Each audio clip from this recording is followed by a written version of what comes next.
Kakinada urban development authority chairman గా తలాటం సత్య కుటుంబ సభ్యులతో కలిసి బాధ్యతలు స్వీకరించారు. చైర్మన్ గా తలాటం సత్య బాధ్యతలు తీసుకుని ఆయన ఫైళ్లపై సంతకాలు చేశారు. అంతకుముందు కౌడ చైర్మన్ కార్యాలయంలో ప్రత్యేక పూజలు నిర్వహించి తదుపరి బాధ్యతలు స్వీకరించారు. అనంతరం కౌడ సిబ్బందితో చైర్మన్ సత్య సమావేశమయ్యారు. ఈ సందర్భంగా ఆయన మీడియాతో మాట్లాడుతూ కౌడ అభివృద్ధికి అందరం ఐకమత్యంగా కలిసి పనిచేయడమే కాకుండా అభివృద్ధిలో ముందుకు పోవాలని సూచించారు. రాష్ట్రంలోనే పిఠాపురం నియోజకవర్గాన్ని ఉప ముఖ్యమంత్రి పవన్ కళ్యాణ్ నెంబర్ 1 స్థానంలో ఉంచడం జరిగిందని అన్నారు. అదేవిధంగా కౌడాను అభివృద్ధి చేసి నెంబర్ 1 స్థానంలో ఉంచే విధంగా కృషి చేయడం జరుగుతుందని అన్నారు.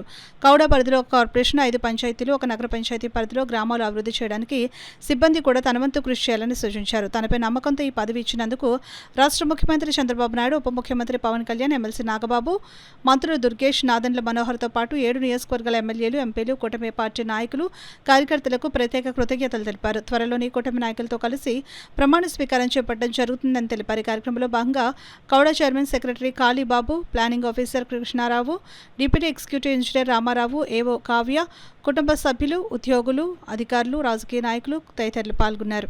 కంటే కూడా అభివృద్ధి చేసి ప్రజల ఆశలన్నీ కూడా నెరవేర్చే విధంగానే కూడా పనితీరు ఉండే విధంగా నేను కష్టపడి కృషి చేస్తాను.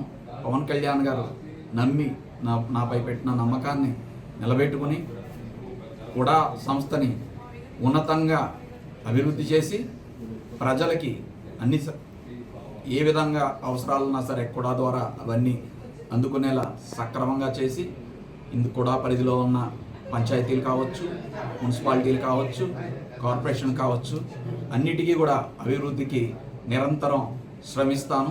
పవన్ కళ్యాణ్ గారు ఏ విధంగా అయితే పిఠాపురం రాష్ట్రంలోనే నెంబర్ 1 నియోజకవర్గంగా తీర్చిదిద్దుతున్నారో కూడా నా పరిధిలో ఉన్న పంచాయతీలు కానీ ఏదైనా కానీ నన్ను నిరంతరం కృషి చేసి ప్రజలందరికీ కూడా అభివృద్ధిని చేసి చూపించి పవన్ కళ్యాణ్ గారిని నమ్మకాన్ని నేను నిలబెట్టుకుంటానని చెప్పి మరొక్కసారి తెలియజేస్తూ, ఇదే విధంగా రాష్ట్ర ముఖ్యమంత్రి వర్యులు చంద్రబాబు నాయుడు గారు, మోడీ గారు, అదేవిధంగా కూటమి నాయకులందరూ కూడా, అదేవిధంగా జనసేన పార్టీ మంత్రులు, ఇక్కడ 7 నియోజకవర్గాల్లో ఉన్న శాసనసభ్యులు పంతం నానాజీ గారు, నాదెండ్ల మనోహర్ గారు, కందులు దుర్గేష్ గారు, హరిప్రసాద్ గారు, నాగబాబు గారు, అందరికీ ప్రతి ఒక్కరికి కూడా పేరు పేరున నా హృదయపూర్వక నమస్కారాలు